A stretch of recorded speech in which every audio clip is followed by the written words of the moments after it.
You want Miami football talk? We deliver Miami football talk, not just talk, but analysis that makes sense. And this guy is responsible for it right here. So we hope you appreciate what we deliver each and every week, even on a holiday weekend. July 4th, we're here. Cam Underwood, State of the U. How you doing, Cam? Doing good, hanging out. I know it's been a while. Obviously, shifting schedules. Had a surprise visit from my mother and her husband for the last week and a half. That's why I wasn't able to be on last week, in case people were wondering. Not that I always tell you exactly what's going on in my personal life, but that was that. But yeah, things are going well. Hanging out here, just enjoying my Saturday morning. So it's good to be here. How you doing, Mark? Well, I'm doing well, but if you're going to miss a show and then you let us know why, and I'm like, oh, well, that's a reason to miss the show. It's a good thing in your life, a good thing happening. I feel good about that when you're able to get out with your friends or family visits, especially mom visits. I'm like, okay, that's awesome, and it's not just life kicking you around and you got to miss, right? And you rarely do that anyway. But yeah, I'm doing fine. Overall, doing well. As we alluded to before we started to record, let's see, 5 a.m. is when I walked in the door from my job. And sometimes you can just hit the mat and you're out for 5 hours. Other times, it takes a while and you're in and out. So I'm probably working on about an hour and a half right now. So I'm not going to take any responsibility for anything that comes out of my mouth. Got it. Or fails to come out of my mouth. That's why we leave it up to Cam. Anyway, all right, we're going to take your comments and questions. There's not a whole lot of breaking news, have to talk about topics. So many times we don't even get to most of the comments and questions. So this is your week, folks, to step up with comments, questions, debate topics, whatever you want us to dive into. And I am sure going to wake up and get ready to help Cam out as well. If there's anything on the national scene or the ACC that I can lend a hand on. Devon Donaldson, I would have to say that he's the most experienced and best offensive lineman, certainly the most accomplished along the offensive front. I'm understanding that it's basically injury related, that he's like, I need to step away for a redshirt senior season and take that red shirt, come back in 2021. But that's obviously going to affect the rotation up front. Yeah, so Devon Donaldson did have knee surgery last year, and he's still rehabbing from that. And also, Devon Donaldson is a very large man, and I mean that in every way possible. He's like 6'6", 360. He's massive, and maybe that's a little too heavy. And that's the thing that, if you remember when we were talking about his recruitment, we're talking about, hey, maybe he can cut a little bit of weight for his performance on the field. But then, you're thinking just as a healthy human being, not many people are really svelte at that kind of size. You know what I mean? You need to, for personal health reasons, maybe drop a couple pounds, which, look at my face. It's rounder now than it was when we started doing these videos. So I understand, and I'm along that path as well. So for those reasons, yeah, Devon Donaldson announced the other day that he's going to take a redshirt this year and then come back as a redshirt senior in the 2021 season. Or for the 2021 season. Some people are saying, oh, yeah, obviously rival fans and idiots on social media trying to, basically just talk bad about the kid, or guy. Because, yeah, he's a senior in college. He's not necessarily a kid. But, you got to do what you got to do. And you look around the country, there's teams and people who have done this. D'Eriq King did it last year. Zach McLeod did it last year. Jared Willis III took a leave of absence for a year, his senior year, and then came back as a redshirt senior. So he did it here at Miami. Other guys have done this for a variety, of reasons. And, if you're talking about rehabbing from an injury and getting yourself in better physical shape, I don't think that there's really better reasons that exist to be able to do that. So, yeah, it does change the rotation for this year. Obviously, Donaldson has the most starting experience since he had started from his freshman year when he was a freshman All-American. And that accomplishment of being a freshman All-American, and I think once or twice honorable mention All-ACC, are more accolades than pretty much everybody else on the roster. So, yeah, you're losing a player of caliber, of a good caliber, but obviously I think his play kind of curtailed, and he was dealing with injuries and maybe a little bit of bad weight.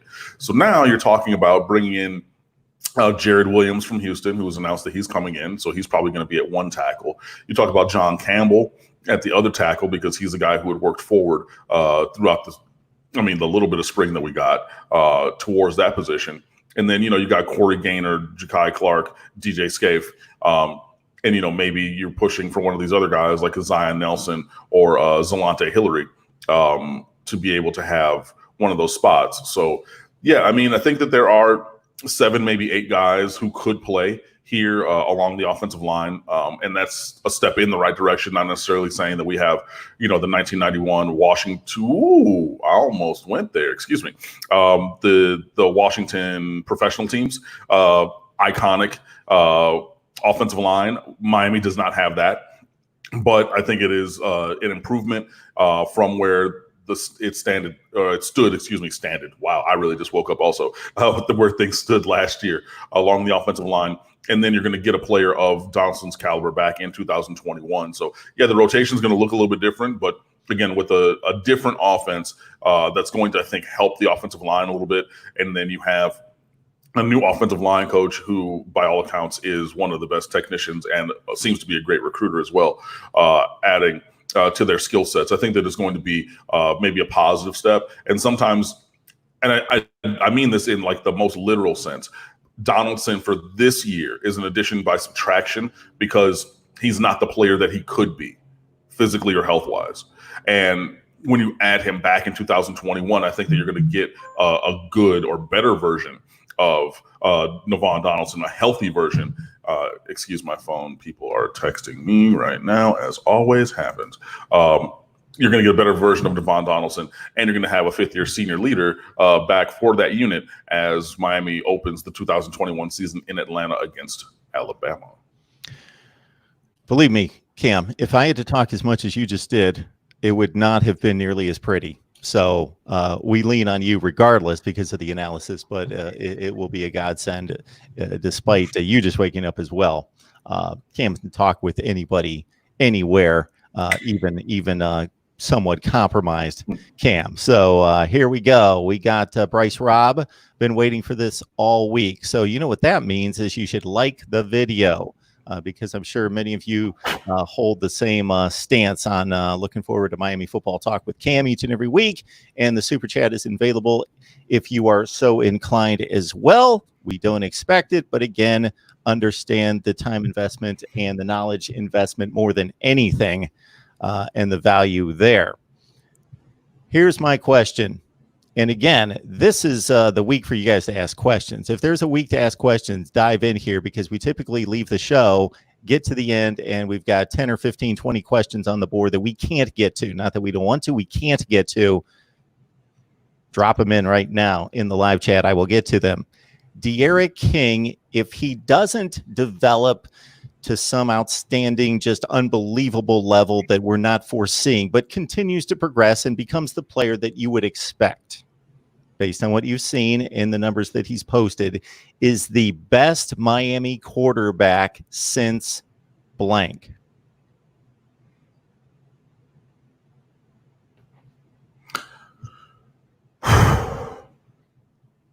To start with, the easy answer is since Brad Kaya, just because, I think that people overlook Brad Kaya because of the failings of the program.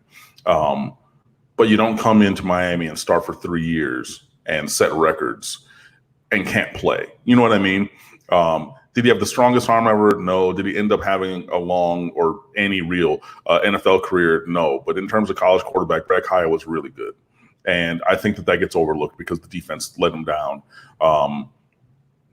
The scheming, of Al Golden's chosen defense with his chosen selected defensive coordinator undid multiple games that would have been iconic games for Brad Kaya if he had any kind of defense on the other side.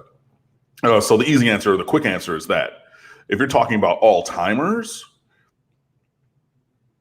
I would say best since Brock Berlin, who was really good. You can make the argument that better than Brock Berlin, and then you're pushing towards the Ken Dorsey when I was in college era. So,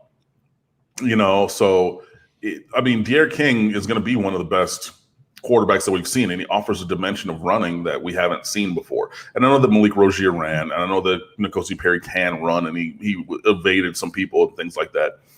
We've not seen a dynamic runner like this. This is what people wanted Derek Crudup to be in college.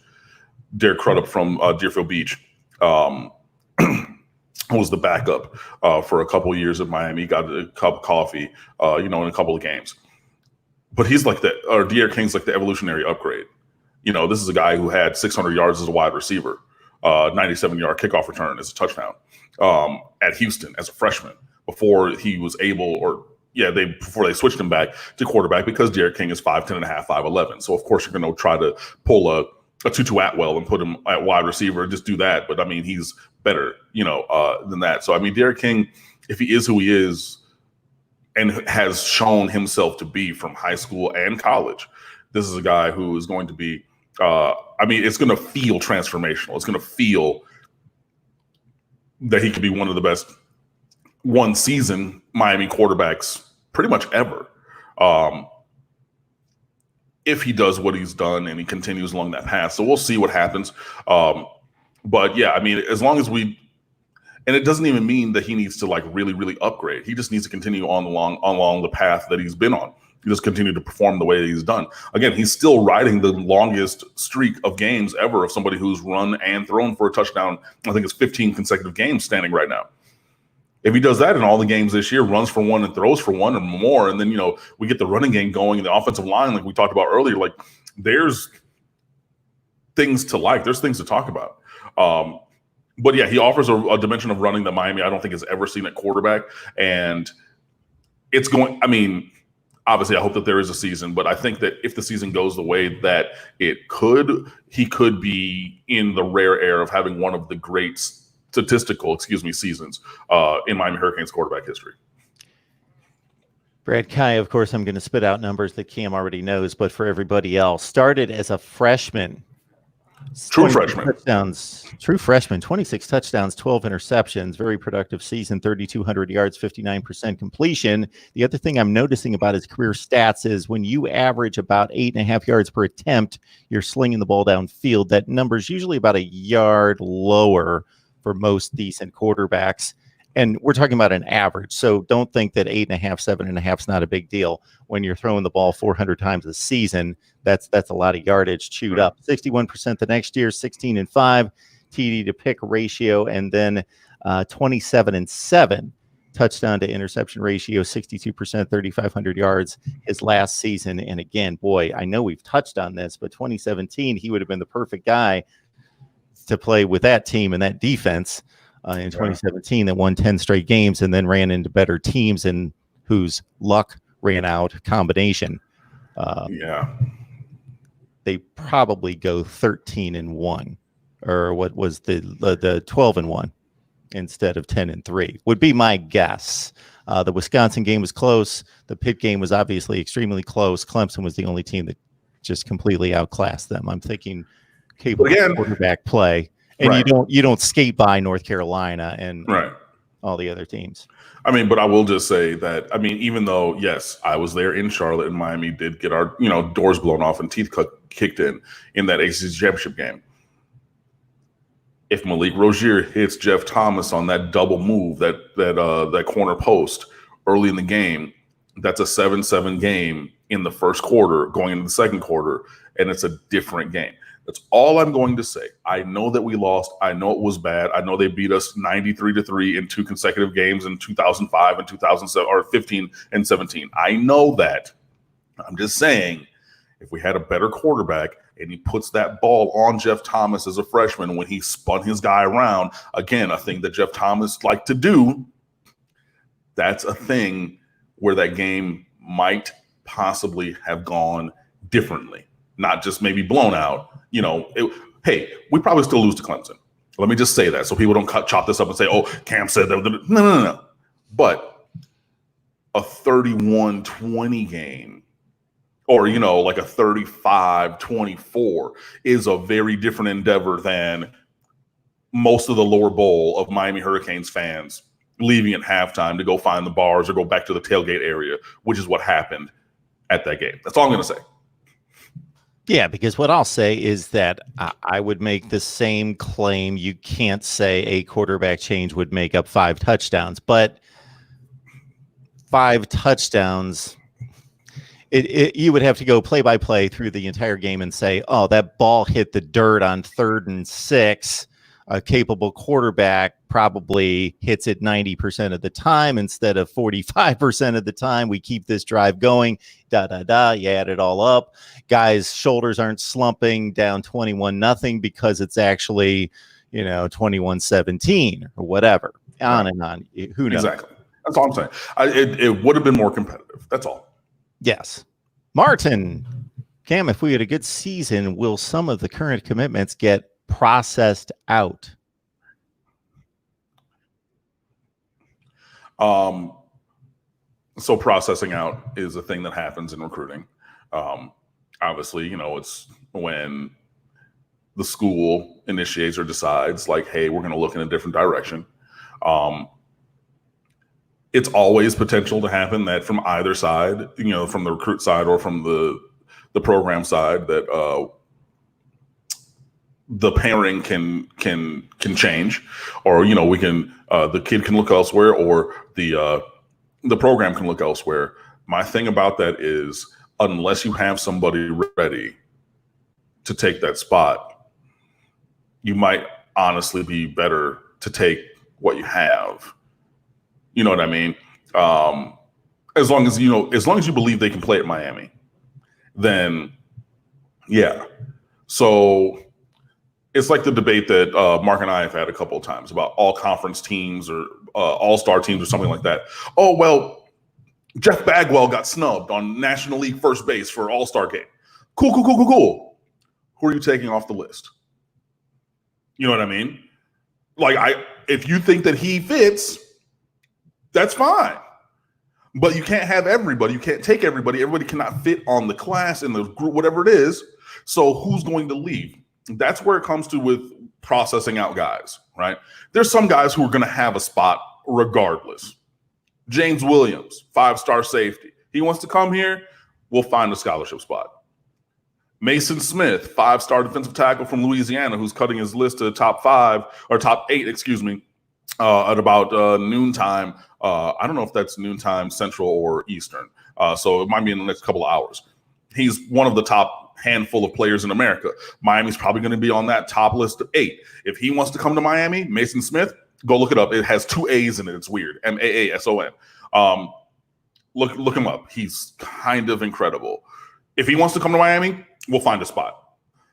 But if you're going to say, let's get rid of, I'm going to make up a name. Let's get rid of Bobby Johnson, right? At whatever position. Who are you replacing Bobby Johnson with? So it could come to pass that a strong season could make us, or could have Miami making a move for a couple of top guys, or somebody who like, okay, yeah, maybe we will look to upgrade a scholarship slot. I think that there is room for upgrades, to be perfectly honest, even though I think that the majority of, if not all of the kids who are committed here can play here. But you're talking about like doing the job versus excelling at the job. Y'all know that I like food, so it's a McDonald's cheeseburger will get the job done. It will. It might not be the best culinary experience of your life, but it'll get the job done. But you hit wherever your favorite burger joint is, whether it's a Five Guys that has Wagyu beef, or you go to this premium steakhouse and they have the hand ground whatever, and they make that into a burger and everything, and it just is a different experience of it still being a hamburger, but these two things are not the same. That's where it comes to with recruiting. So is it possible that Miami could look to upgrade at a couple of scholarship slots? Yes. I think it's premature to speculate on names, but it is possible, especially if you have a strong season where you're now saying, okay, cool, we're not looking to get back towards 10 wins, 10, 11, whatever. We're here. And to get to this next level, we need you, amazing playmaker. I know we have somebody committed. Don't worry about that. We're going to be here with you. And that can happen maybe down the road. But again, De'Aaron King needs to do what he needs to do. Offensive line needs to do what he needs to do. And we need to do it some games first.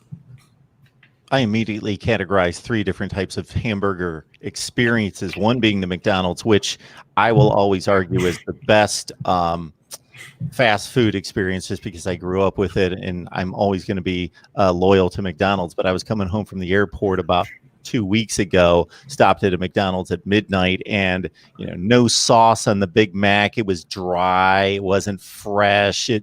So there's McDonald's. It's never quality food, but you expect a certain taste, and when it's made correctly, the fries, it's a great experience for what it is.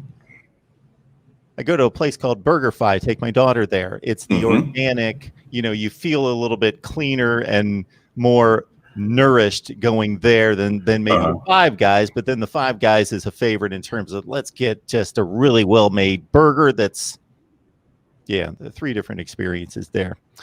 Recruiting questions are coming in. Anthony asking about Brashard Smith. Are we back in on Brashard Smith? We were never out on Brashard Smith. I know that he committed to Florida and then decommitted. Are we a lock to get Brashard Smith? Okay, I misread. I don't like doing percentages and locks and things like that, just because we're talking about the decisions of adolescents. I think that Miami is in a very good spot for Brashard Smith. I think that Miami is doing their damnedest to recruit all of the kids, the 5 from Palmetto. Again, that being Jason Marshall, Corey Collier, Leonard Taylor, Savion Collins, and Brashard Smith, the Palmetto 5. Not saying that we're going to get all of them, because I don't think that any program is going to go 5 for 5 along in that with those all 5 blue chippers. But I think that I think Brashard Smith is a perfect fit as a space player in Miami's offense. Yes, I know we have Xavier Restrepo already, but last I checked, you cannot have too much speed. You cannot have too much playmaking ability, especially in space. So Miami is trending up with Brashard Smith, but we'll keep moving forward. Are we passing on Keith Brown? Since he basically held off on us for LSU, but now wants to double back on him.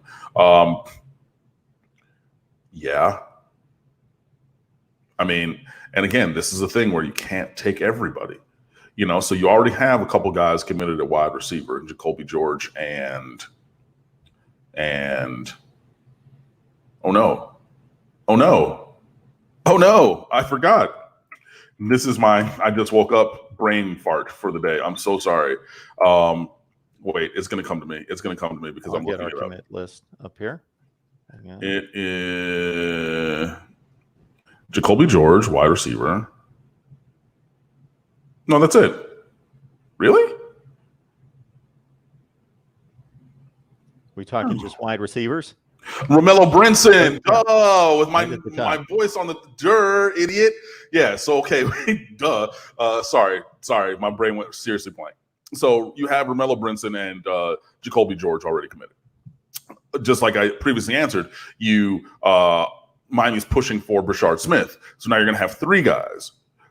How many guys are you taking at wide receiver? Probably 3, maybe 4 if Jaden Alexis from Monarch wants in, but he's trending towards Texas. But Jaden Alexis is a kid who can play anywhere. And that's a guy, again, like I was talking about earlier, if he wants a spot in this class, we're going to make it work.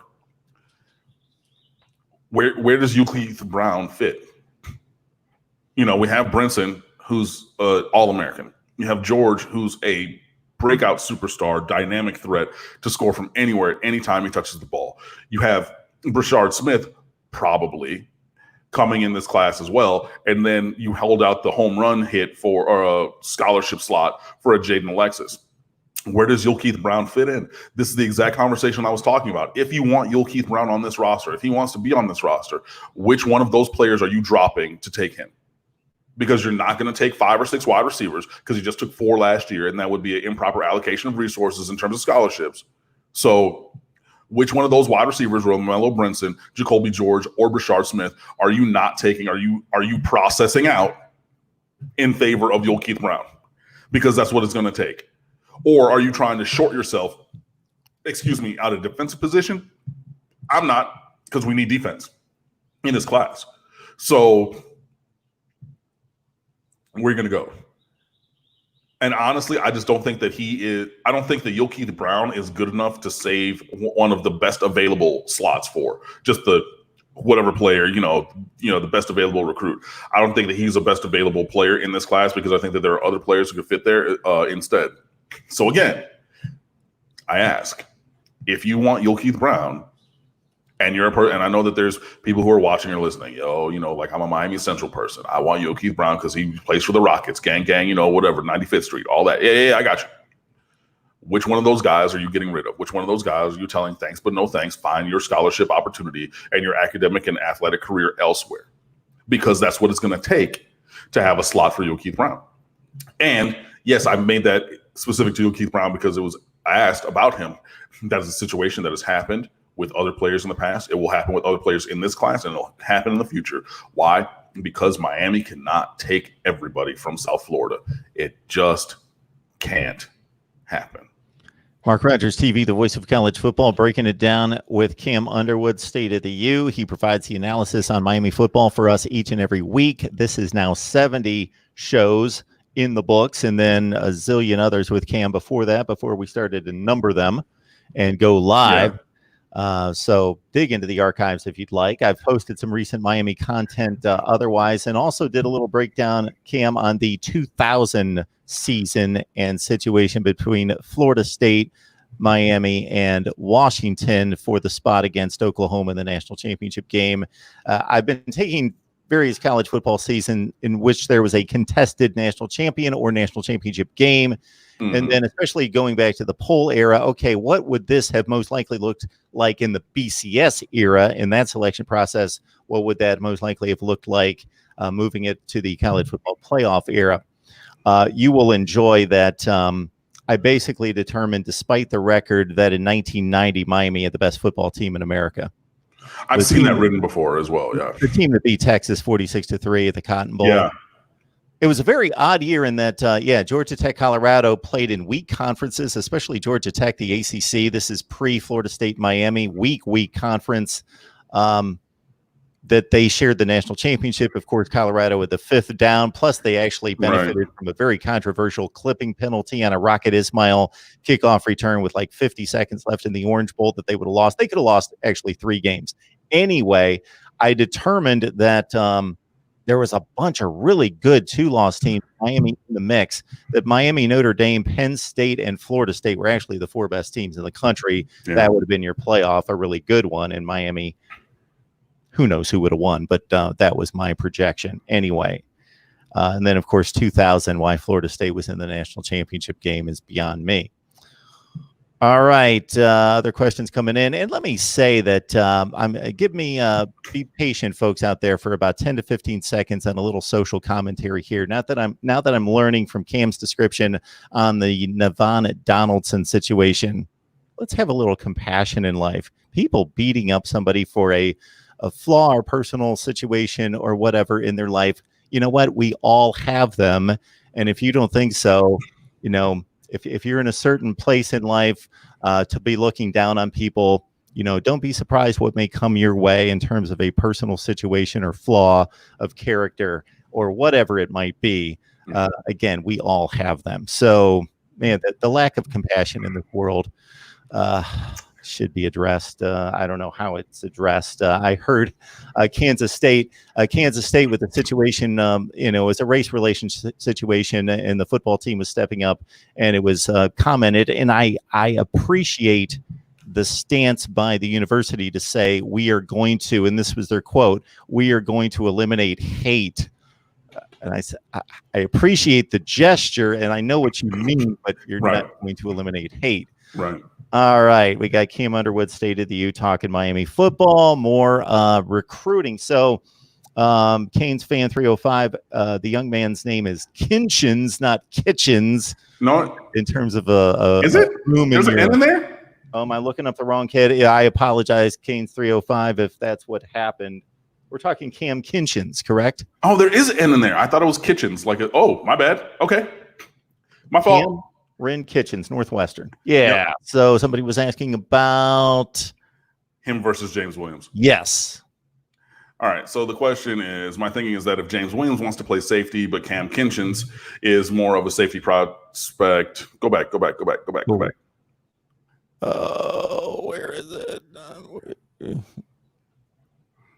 was like basically like, do we take Cam Kinchens? There it is.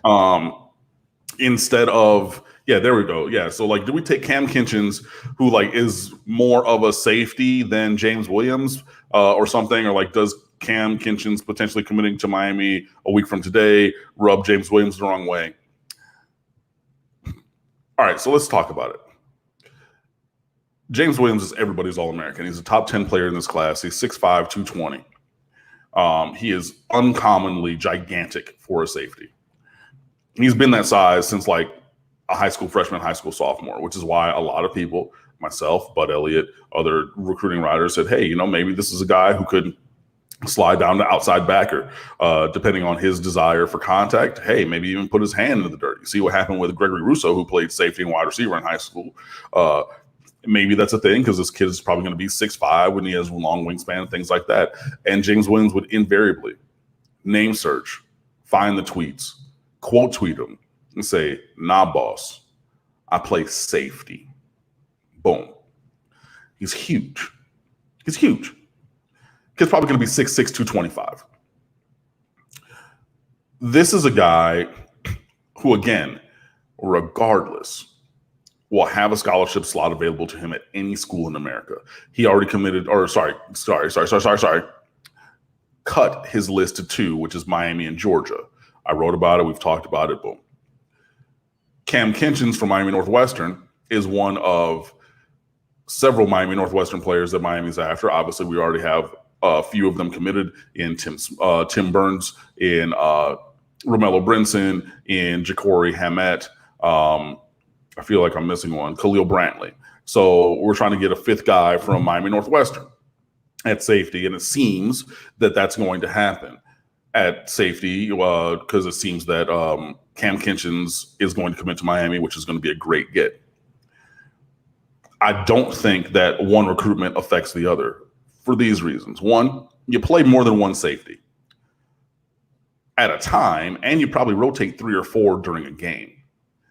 2, the positional versatility of both of these guys would allow them to be on the field. So maybe you can even have 3 safeties because, yes, you could put James Williams in a star backer, striker, whatever kind of, you know, second level defender, special defender kind of situation.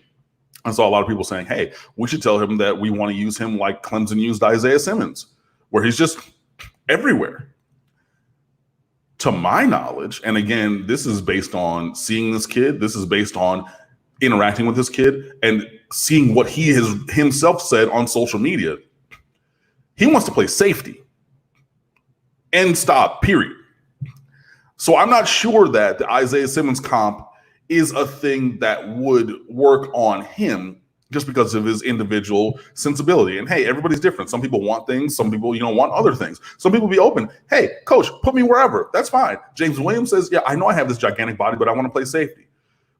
But even if you flex down Kinchens or you flex down Avante Williams or put him Avante at corner or slot, and then you leave James Williams at safety or whomever else on the roster because that's a position of depth and strength for the Canes, you could probably get both of them on the field at the same time in the not too distant future. So I don't think that I don't think that Kinchens recruitment is the death knell for James Williams. And I think that there are different versions of safeties.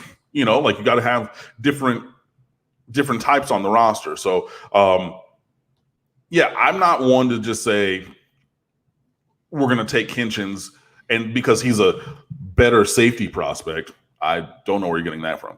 I get that he's more more prototypical because he has more of a normal size as opposed to James Williams, who's gigantic, enormous for that position. Like you can go to any game, you can watch the film and just see, oh my God, as a freshman, he's 6'4". Now he's 6'5". I mean, he sticks out like a sore thumb in the safety. I get that that's uncommon, but I don't necessarily think that uncommon is bad. And I think that Miami's going to go after him, going to continue to go after him because he has made it known that there is a connection there. And I think that Miami should continue to go after James Williams. They should not necessarily go after like a Marcus Tate from U School, who's committed to Clemson. He's already made his choice. He's made it very clear. I'm going to Clemson. I'm not going anywhere else. Don't ask me. Cool. So I'm going to allocate those resources elsewhere. And you know where I took those resources for him? Over to James Williams, because it's a top 10 player in America who's considering Miami, and we're in the top 2. So I know that it might be an uphill battle still, but that's the juice is worth the squeeze, if you will. For many of you that love to talk college football, you can do that directly with me. I've started an exclusive live stream. We've done 2 where we bring on college football fans. I send you the link and you come on for an hour or so. We kick around college football. We've had a good time the last 2 weeks. It's been on a Thursday night and should be again this week. A lot of once you know how the live chats work, once somebody brings up a topic, then everybody dives in, and then that kind of moves the discussion in that direction. J Love T so is one of many picking on Blake Baker. A message for Cam: can we please sign a petition to keep Blake Baker from running 3-man fronts and delayed blitzes from 8 yards? And then 3-man fronts chimed in with their Blake Baker criticism. Of course. 3-man fronts can be successful. It depends on what you're doing. Well, first of all, what the assignments are and what the execution is. And especially with the rest of the front 7 as well. You know, because if it's just 3 guys and they're playing patty cake, you know, with the offensive lineman trying to block them, that's not great. So I'm not necessarily as bad or down on 3-man fronts. Go back to that last one. And you know, the delayed blitzes, that's a thing that, you know, when it works, it's perfect. When it doesn't, it looks terrible. But, you know, I think that throughout the season, Miami started doing playing really well on defense, and I'm fine, at least for now, continuing along that path. Is it true that James Williams will commit because of Ephraim Banda? That is his primary recruiter. Ephraim Banda, the safeties coach, co-defensive coordinator. Yeah, I mean, Banda, if you look at it, people, you know, wanted to joke, you know, obviously, I think it was Matt Porter of the Palm Beach Post at the time wrote the profile when Banda came over to Miami with the Manny Diaz defensive staff, that Banda used to be a bartender and everything. And he was a manager at a bar and everything. And he quit that to get into football coaching and whatnot. And, you know, he has worked very hard and elevated himself. And of course, rival fans want to say, "Oh, well, the bartender. Oh, he missed on a guy," or whatever. So it's a term for denigration. Look at what Bonda's done on the recruiting trail. Amari Carter, that's a guy who was heavily recruited. Avante Williams, who everybody, or many people, myself included, thought was going to Florida, got that win. He's been involved in other defensive recruitments, of which there are many. I mean, low-key, Ephraim Banda is probably a top 25, top 20 recruiter in America, maybe even higher. He's not necessarily the show up 2 days before signing day, have the meeting in home, flip a kid from Alabama kind of recruiter. But if you look at the consistency over time, building relationships, authentic relationships, that even in spite of the big guns coming out and trying to pull all the big gun tricks for these guys that Bonda's been recruiting come to Miami, proof's in the pudding. So if James Williams were to eventually commit to Miami, that would be heavily, heavily because of Ephraim Banda. What up, though? Like to say happy 4th of July to everyone out there. So we're receiving a lot of greetings, both Cam and I. So we appreciate it. Obviously can't get to everybody personally and individually. So one big happy 4th of July to everyone out there. Mike Williams, who enthusiastically supports the show, not that impressive with Brad Kaya, believes they would have lost an additional game in 2017 with Kaya instead of Malik Rozier. I'm not understanding that, but Okay. So, I don't know about that. Yeah, I don't know if I agree with that one. There's an argument. There is an argument to be made that because of lack of mobility, right? But I'm saying that Miami loses a different game earlier in the season and doesn't run 10-0. You know, because we had that Arkansas State cancellation that year. I am willing to entertain that conversation, but a different game, not necessarily losing more games. You know what I mean? Yeah, you could actually be a better football team and having like beaten into the ground a bunch of teams that you barely slipped by, and then because of circumstances lost another game and just been more competitive across the board in the losses. But anyway, it is what it is. Brad Kai is a better quarterback than Malik Rozier. It's been close. People love to go way into the future. So sometimes, Cam, I come across questions and I think, is that worth serving up to him? Because it's so ridiculous. So obviously you have the option to pass. People seem to be fixated on N'Kosi Perry starting against Alabama week 1, 2021. And then also Legendary One is chiming in about Rhett Lashley being replaced in a couple of years and who Manny Diaz is going to look for in a few years from now. A few years from now, the landscape will be changed because I think that a lot of the options would elevate. There was, when we brought in Dan Enos, Justin DeTavio, one of our lead voices, State of the U, he profiled a bunch of different coaches who could step up to the Division I level or up to the Power 5 OC level. One of them was Sean Gleason from Princeton at the time. Everybody said, "Oh yeah, no, there's no way. He's at Princeton, he sucks. Whatever. He's not big time football." He goes to Oklahoma State, they do big numbers, and then since he's a New Jersey native who had coached in New Jersey, was at Princeton, which is in New Jersey, he went back on staff at the State University of New Jersey, also known as Rutgers. He's probably going to try to stay there or maybe get the head coaching job or a head coaching job. So that's just one guy who was like in the conversation who will probably be out of the conversation in terms of that slot a couple of years down the line. So that's one where I don't really know. In terms of quarterback for the 2021 opener, it would seem to me that would be N'Kosi Perry's job to lose.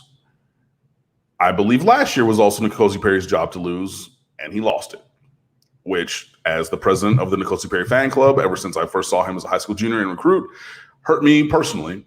But I understand it because if there's somebody who's better for the team, they're better for the team.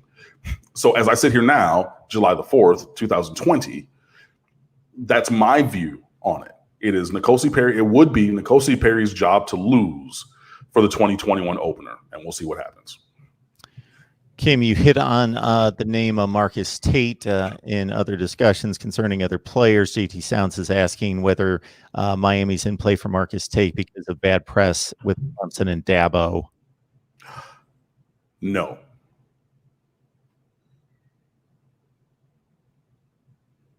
Okay. Also saying JT Sounds, we want to get his comment fully in there. Well, if that's the answer, that's the answer. Manny needs to be applauded for what he and the university have done regarding these issues. Can confirm as well. We appreciate a couple super chats coming in. I will get those to the screen and recognize those folks as soon as I can get to that point in the live chat. Ross Jones is asking whether you've got a lean on whether Isaiah Walker will get a waiver for 2020. I have no idea. None. That's not a thing that I've. It is really difficult to figure that out for anybody. Right. It is. Process. You can talk about the fact of like who should or should not. And, there was the tight end who left Georgia because his grandmother was ailing or something, or Illinois or something like that. And he didn't get one. But then and again, I don't know what the foundation of the argument was, but it seemed to me and everybody else that Tate Martell and Justin Fields just respectively left their prior schools because they wanted to, and they both got waivers. You know, and the tight end kid was like putting up like the medical like stuff, and he's just like, no, like my grandma, like this is what it is. Like, I don't feel that there needs to be a legal or logical argument. Like, my grandmother is very ill. Here is the proof that she's very ill. So I don't get it, you know. So like that is just a microcosm of the waiver situation. And then they talk about changing the waiver application process because basically everybody wrote that Tate Martell should not get a waiver, and Tate Martell got a waiver. And again, because he came to Miami and not to another school, it pissed everybody the fuck up. Off. So they went to go change it. I mean, so who knows? And I mean, especially, I really think that if there's any chance, they would probably screw Miami this year for the optics, because a lot of people felt that Miami got over for having Tate Martell specifically, because he is a specific individual and we are a specific program. And for whatever reason, people have, you know, obviously the perception of Martell. And I know why people have the perception of Miami. Let's be jerks. I don't care. Like, you can hate me all you want. But that pairing together really aggravated people. So I think that the NCAA would probably err on the side of trying to appease some of their fans and not engender the kind of commentary that we heard last year by holding Isaiah Walker out for this season, which, if we're being honest, makes sense since he early enrolled at Florida and then left there. And good on him for leaving there, because Gainesville is a horrible, terrible, no good, very bad place. But yeah, I mean, it stands to reason that he probably should not, if I were just to say that. I'm going to lead into Mohammed's super chat question with a stat that I've uncovered in doing some research over the last 2 off seasons. So this struck me the other day when I was looking over a certain publication's ACC predictions, and I noticed that every team in the 14-team league, they had predicted within a game of last season's finish, meaning the predictions were very conservative.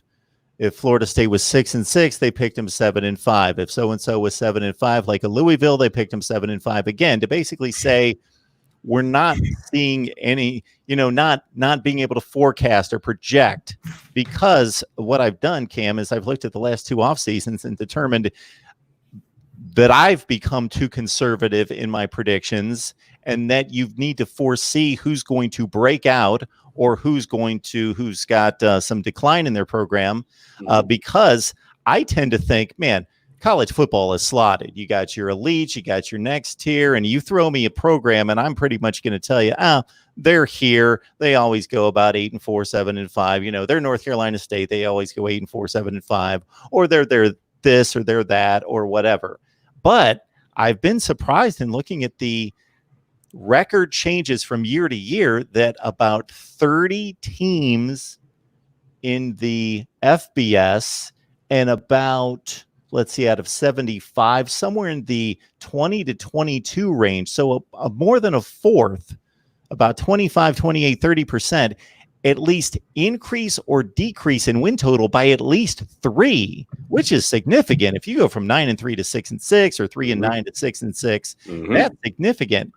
5 teams in the ACC last year out of 14, 5 teams in the Big Ten out of 14, more than a third of the league either increased their win totals or decreased by at least 3 games. So I'm giving some hope to Miami fans, because you're not going 3-9, that you can break through from what happened last year. Leading into Muhammad's super chat question about, is this not the most important season for Miami moving forward with the coronavirus pandemic?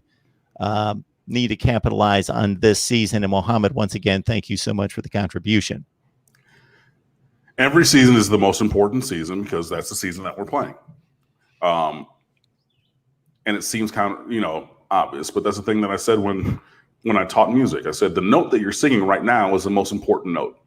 Not your favorite note, not the favorite part of the song, but the one that you're actively singing, because that's the one that you're creating the music with. Same thing. Every game is the most important game. Every season is the most important season. Miami, again, is set up in good position in terms of many things to be successful. Miami has done less with more than literally anybody else in America over the last 15 years. So that's what needs to change. I think that Miami does need to capitalize. I think that things are, almost on a razor's edge. North Carolina, shout out to Luke Walker, who is in the comments, and he's always here for all these things, talking about the Tar Heels. I'm going to say something good about them. I don't like it. Mac Brown and staff are recruiting their asses off. They are. And for Miami, that's always been our calling card.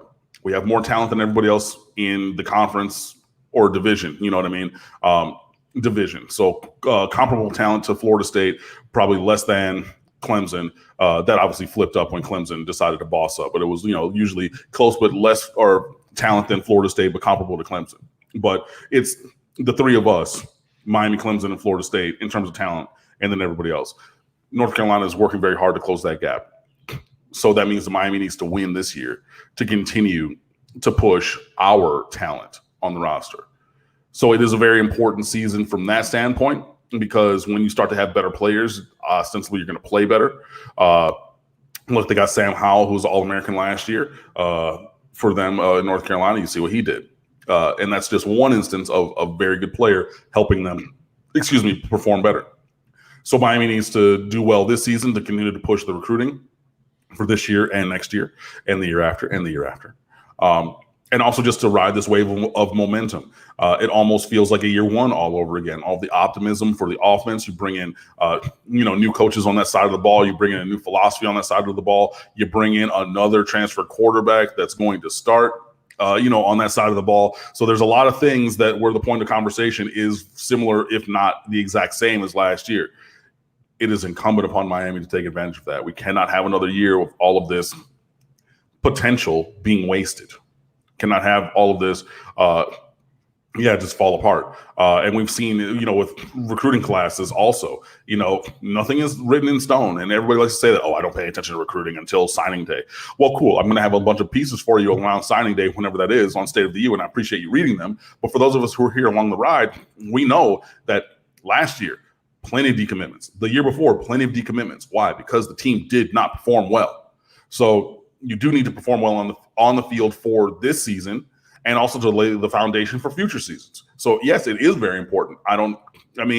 There's no two ways about that. So Muhammad, you are right. Miami does need to capitalize on this for the reasons I've listed, and probably many more. But this season is incredibly important. And right now it's the most important season in team history. Why? Because the season that we're going to play, hopefully.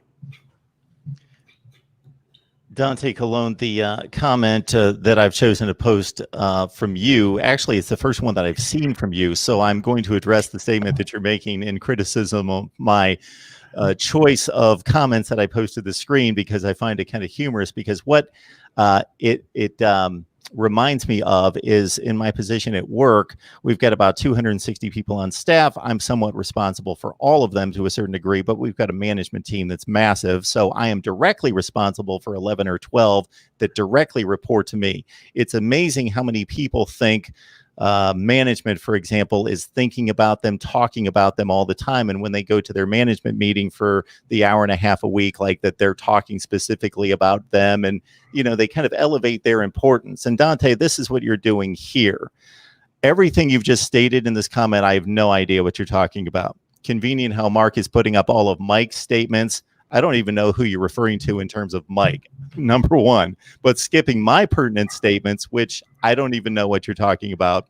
I have a general process that I'm running through my mind when I look through the live chat, because number one, we typically get behind because I open the show, I'm talking to Cam, and before I can get to any statements, you guys have already commented 35, 40, 50 times, who knows how many times, before I even post one statement. Cam and I started a discussion. I'm doing my research to the side to provide complement information to his commentary, so forth and so on. So I typically get behind in the chat. Plus, you guys are having personal conversations back and forth. I'm not posting those comments unless something can be understood by the general viewing public that's watching the live stream. If people trash Miami and they do it in a somewhat respectable way, I post those comments. I post other teams' comments, so forth and so on. If there's anything that's obviously hateful or whatever, I bypass that and I would report you and so forth, block you. But if it's just stupid, I bypass it or doesn't make any sense. But everything else I post to the screen if I believe it can be understood by everyone that's watching. So I am not bypassing anybody's comments intentionally. So I find that rather interesting. So Chugmo Beer, here's another fallacy within the process that we have with the live chat is that if too much time elapses, I can't go back as far as I would like. The live chat that I use to post the comments to the screen reset. So even though you can go back to possibly the beginning, I don't know, in watching on YouTube, I can't. So Chugmo Beer, if I can find your super chat contribution, I will post that to the screen because that's my aim for everyone who posts to the super chat. But we appreciate your contribution. Okay. Are we really in the running for Markevius Brown from IMG, courtesy Anthony Morales? Yes, Markevius Brown, cornerback, who is at IMG now. He transferred from down here somewhere. But yeah, I mean, he's a guy who's put up things on social media, obviously, with edits and things like that. He's a guy that we have been recruiting and will continue to recruit. He plays cornerback, which is a position that we need talent. And, we've spoken about some of the struggles of Mike Rumpf to get the guys at the top of the list that we want at corner. But Markevius Brown seems to be one of those guys, and hopefully, we'll be able to make positive moves with that. But yes, he is fully on the radar. He is a target that we are engaged in recruiting. Martin alludes to a decision, obviously, that's been talked about for years and years and years. And I think the Johnny Manziel situation really brought it to the forefront in 2012 and 13.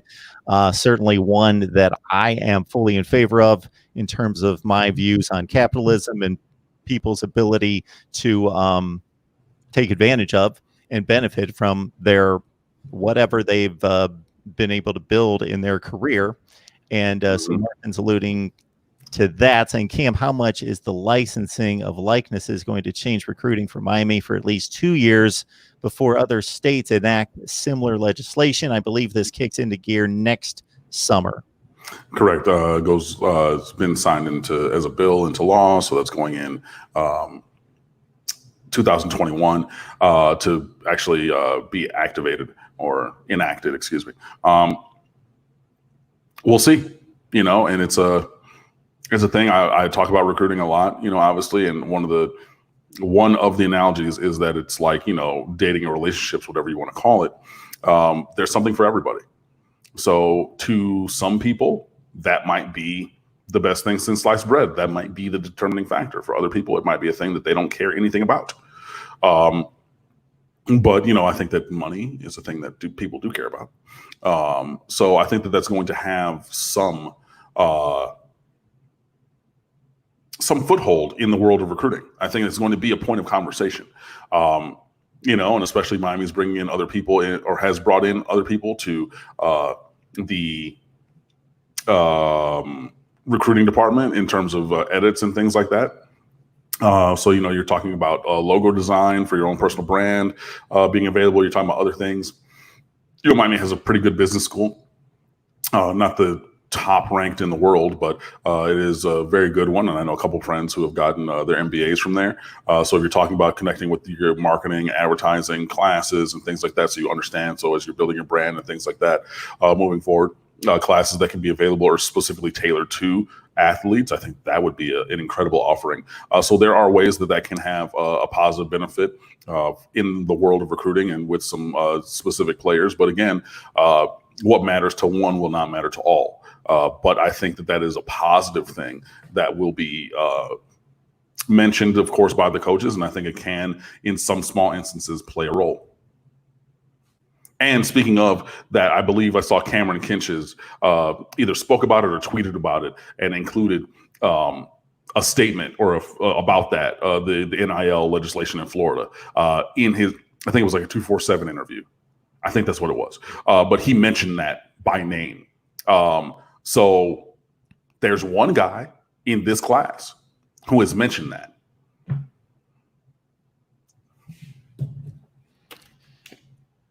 Going to ask this question, believing that based on your knowledge and understanding of things, I don't even know sometimes people are talking about, and the wholesome one who comes on a regular basis as well, knowing his stuff, that you guys know what is being talked about with this question. I will read it here. Hey, yeah. Cam, can you address the nonsense that the folks are speaking on regarding SNC? I believe we have to give Coach Feely and staff time, but the freshman class looks very good.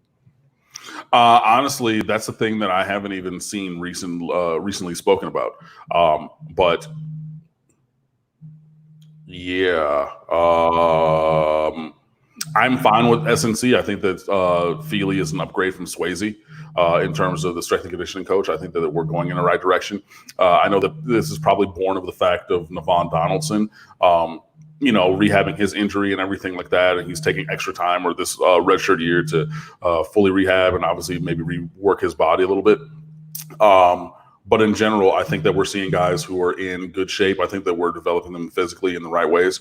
And I personally don't have any problem with it. So, I mean, if people feel otherwise, okay, I understand.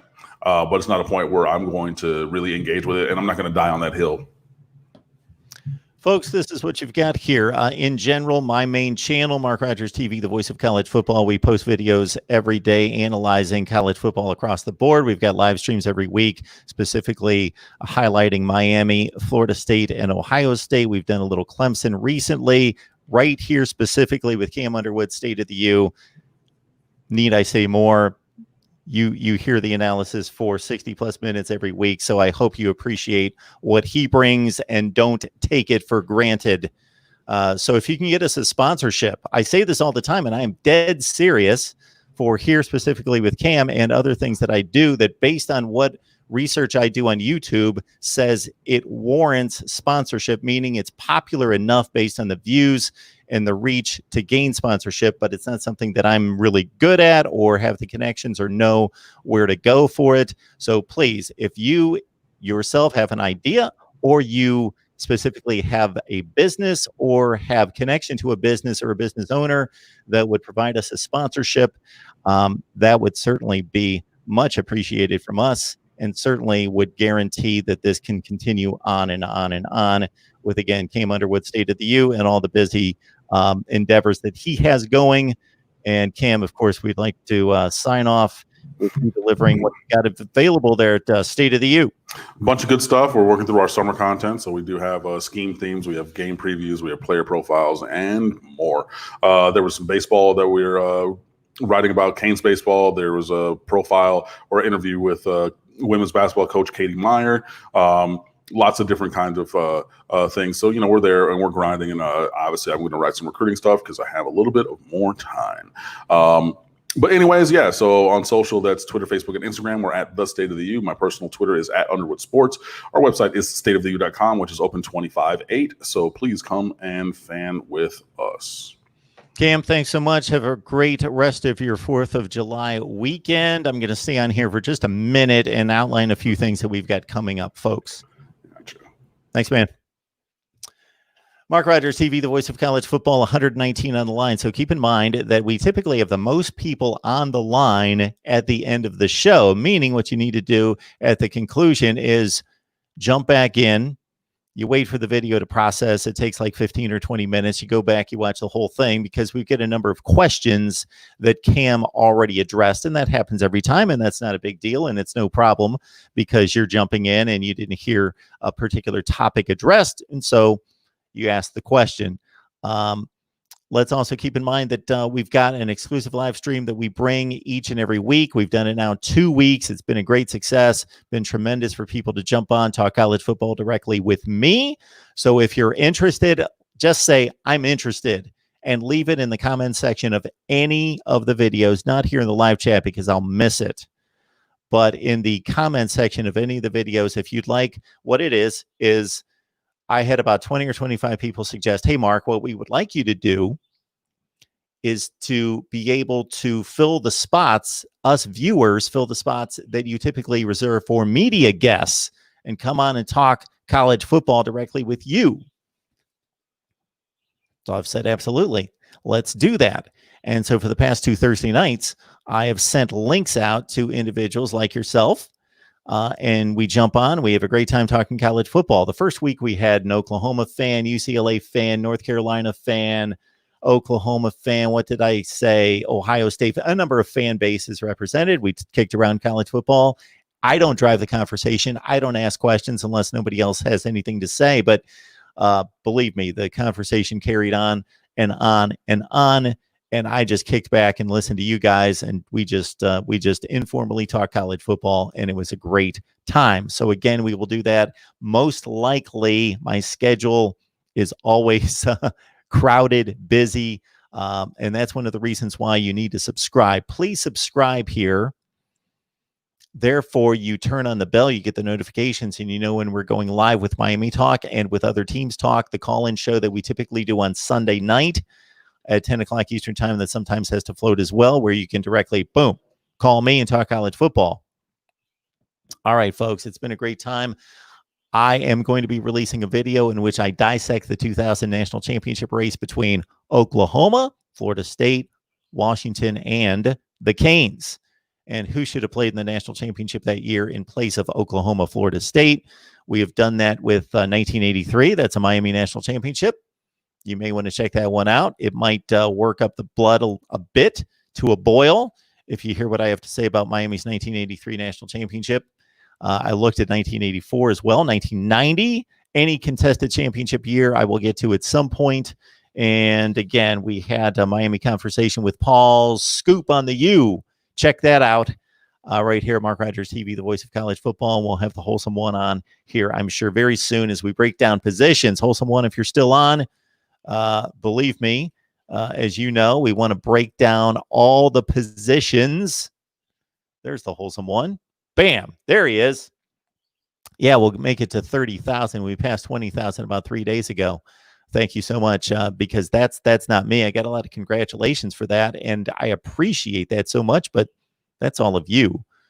I'm just on here talking and bringing on the best guests that I can possibly find and provide the best discussion, debate, and analysis that we possibly can, and we aim to get better.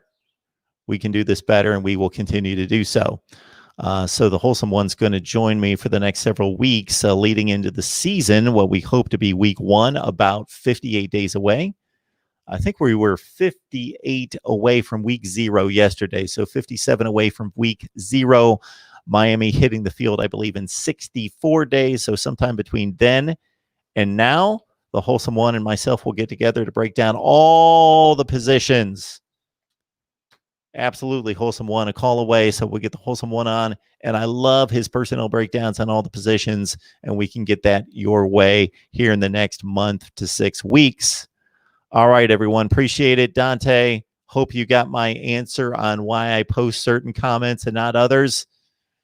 And also understand, believe me, if you could see what I see, I don't deal with the same live chat that you do. Yes, it's the same comments, but it doesn't process the same way because I'm taking them through a app to take the comments to the screen. So if we get to a certain place in the chat, earlier comments get eliminated and I can't run back and get those. If Chugmo Beer's back on the line, I appreciate the super chat contribution, as I mentioned earlier, but couldn't get that comment to the screen. All right, everyone, we appreciate you stopping by. Any other comments out there?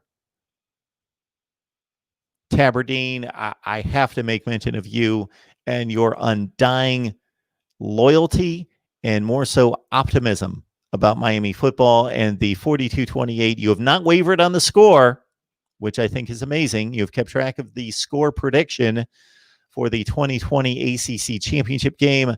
Mark it down, everyone, and we will deal with Tabardine the first week of December. Miami 42, Clemson 28, and we will reckon with that at that point. All right, everyone, I appreciate it. Please like, comment, and share the videos on social media. And of course, subscribe right here, Mark Rogers TV, the voice of college football. We will see you next time. That should be a Sunday night call-in show.